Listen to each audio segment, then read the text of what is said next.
Hello. Oh. What about this? Would I pour water on these? Is that how that works?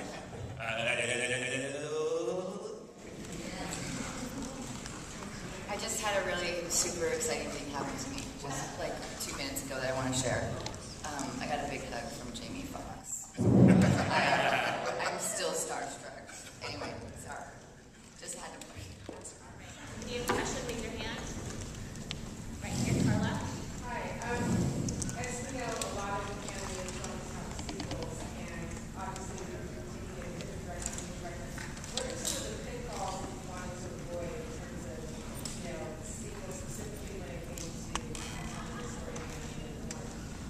Well, I mean, we definitely wanted to find an organic way to grow the characters through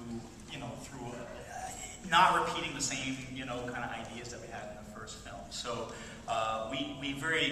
at the very beginning of our process, we decided to try a different genre of film. So the first film was really a disaster movie where stuff was going to fall on their heads. This is really about what's in the shadows and sort of playing a monster movie angle. So that gave us a new tone that we could kind of build off of, and it also allowed us to kind of find new creative opportunities for the characters to respond to things. So that was just like one of our footholds at the beginning, but it allowed us to push forward.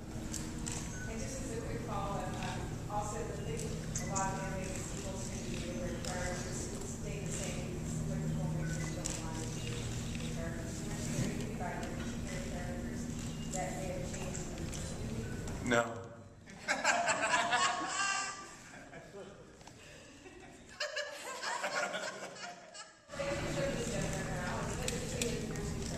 No. No, our animated characters have a relationship. Yeah, I think.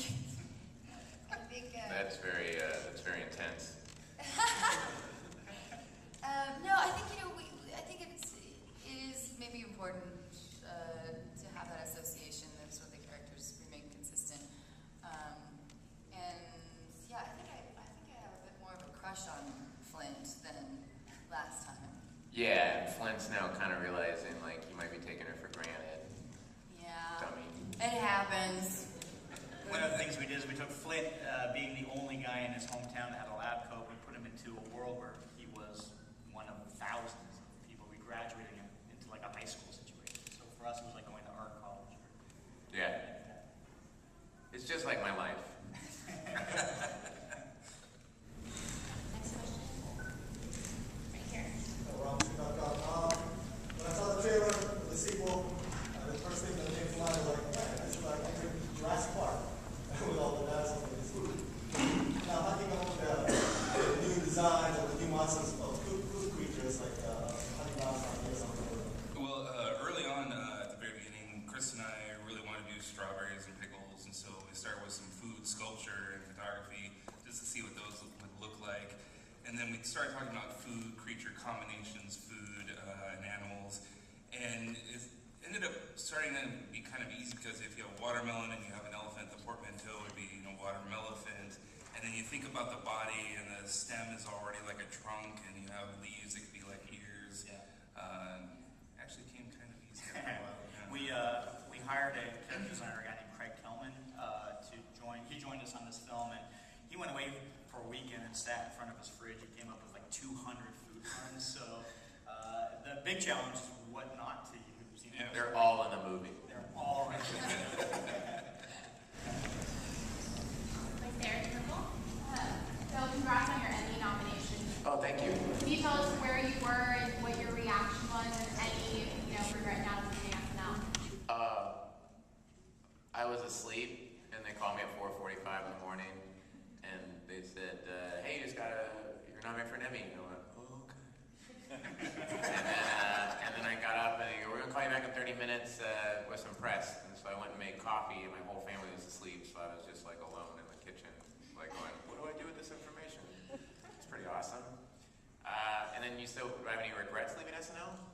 I wanted to live in California with my family and stuff. My wife is a director, and so she was constantly coming out to LA. So it was more about moving to California, and then it just kind of seemed like, well, maybe now's the right time to go. But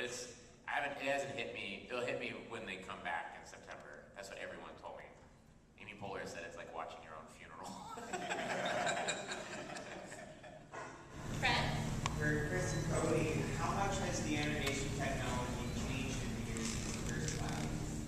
I mean, I think the biggest thing is our movie looks more like a painting. With the system that they were using on the first one, it's slightly different on the next one, and so our animation rigs, when we transferred it over, there were a few adjustments they had to make to the old rigs, and some of the characters, their eyes would be poking through their eyelids, and so we had to kind of, make certain adjustments. Pull it all in. And I think that, our mission is always to make a movie that doesn't look like it's coming out of a computer. And, I think they did an amazing job in the first film, and they've pushed it even farther. I mean, we have a depth styling technique that as the images get farther away from camera, they look more like watercolor. So we're really owning that feeling that you're in a painting as opposed to it being like a real space. And our Muppety characters look fantastic against it. I mean, yeah, we're real excited. Right there in the back. For Cody and Kris, how did it come about for you to get to direct this movie, and how were you offered the job?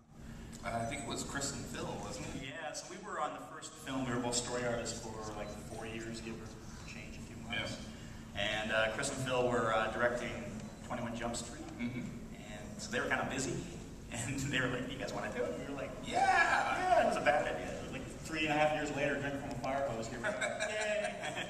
So it was really awesome because we'd spent a lot of time with them, and so it gave us some continuity going into this film. Yeah. And where we started this film was like where we left the last one, just before us sitting in a room doing the what if, right? Putting spaghetti on the wall.